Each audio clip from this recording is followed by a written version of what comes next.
James is a mixed traffic engine. He can pull both freight cars and coaches. He's proud of his smart red paint, and so is his driver. Everyone says you brighten up their day, James. One morning, James whistled loudly at the other engines. Look at me. I am the smartest, most useful engine on the line. Rubbish, replied Thomas. We're all useful. Sir Topham Hatt says so, and he's head of the whole railway. You know what, James? Added Percy. What? Replied James. You're getting all puffed up. James huffed away. Later, he was still boasting. I'm the pride of the line.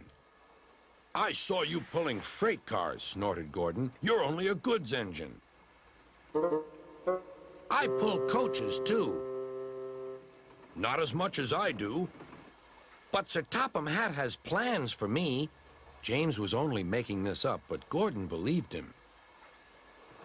What plans? Wait and see. Oh, dear, he thought. Now what'll I do? Thomas was shunting shining new coaches. Good morning, James. Are those coaches for me? Asked James hopefully. No, these are for Gordon's Express. I'll fetch your freight cars next. But James was going to play a trick on the other engines. Actually, Thomas, I'm taking the coaches. Sir Topham Hatt asked me to tell you. What about the cars? Asked Thomas. Give them to Gordon. Come on, Thomas, said his driver. Orders are orders. So when James's driver returned, James was coupled to the coaches and he puffed away.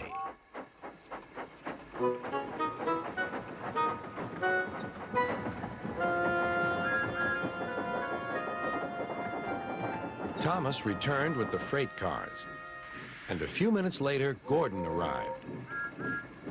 Where's the express? Thomas told him about James, and so here are your cars. Gordon was very cross, and so was his driver. Wait till Sir Topham Hatt hears about this. Meanwhile, James was enjoying himself enormously. What a clever plan! What a clever plan! He chuffed. Then he saw Sir Topham Hatt. Some jokes are funny, but not this one, James. You have caused confusion. Yes, sir, said James. You will now stay in your shed until you are wanted. The other engines teased James. I wonder who'll be pulling the express today, said Gordon. I expect it'll be you, replied Henry. James is stuck in the shed for being silly. James felt sad. Next morning, he went back to work. Hello, whistled Thomas. Good to see you out and about again. I'm sorry I tricked you, said James. Are these my cars? Yes, replied Thomas kindly. They are pleased to have you back. James set off to the harbor with his train of freight cars. He bustled about all day, pushing and pulling them into place.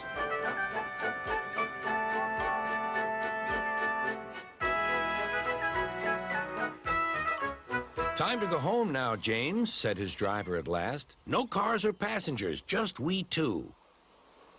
But his driver was wrong. Excuse me, called a man. I have a meeting with Sir Topham Hatt, and I mustn't be late. May I ride back with you? Of course, replied James's driver. Then he whispered to James, this gentleman is a railway inspector. James was most impressed. He steamed along the line as smoothly and quickly as he could.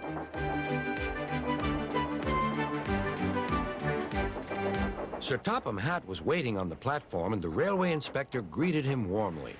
This clever engine gave me a splendid ride. You must be proud of him. Yes, indeed. Once again, you are a really useful engine.